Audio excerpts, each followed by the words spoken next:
So here we have the Mercedes-Benz CLS. I'm going to start off firstly by showing you around the outside of the car, and then we'll hop in and run through some of the controls on the inside of it. From the outside you can see it's a 5-door car with alloy wheels and tinted windows. We're going to start off inside the boot area of the car first of all. The tailgate on this car will open electronically, as you can see. As we approach the back of the car, you'll also see we have reversing sensors, loads of boot space, and a 60/40 split folding rear seat, should you wish to increase this space even further again. Okay, so we're just going to work our way back around to the front of the car, and then, as I mentioned, we'll hop in and run through some of the controls on the inside of it from there.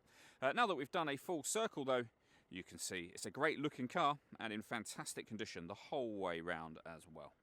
Just briefly before we climb in, I think it's well worth seeing the interior from this exterior point of view. There's plenty to run through on the dashboard, so let's hop in and we'll do that now. Okay, now that we're inside the car, we're going to start with the dials. Over on the left-hand side, first of all, we've got the fuel gauge and coolant temperature gauges.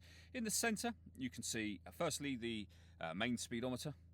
Within that, the total miles for this car, they are 92,428.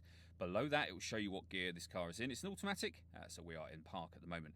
You can change that information displayed in that central section. You can, for example, have a digital readout for the speedometer. And over on the right-hand side, we have the rev counter for the car. If we back out to the steering wheel next, the buttons I was just using are on the left-hand side. We have our stereo controls on the right-hand side, and then the main stereo itself over in the center just here. So you can see the screen for the stereo. We have the main unit itself just here and controls for it by way of this dial. So for example, you could press the radio button. You'll then be on the radio menu and you can access your DAB, FM, medium wave and shortwave radio from there. If you want to listen to your own music, you can do so, of course. You can also access your satellite navigation just here. Which is a nice clear colour display. It's a very easy system to use, and again you can come back out of that and you can pair your telephone. Once you paired your phone, you'll be able to make and receive phone calls, of course.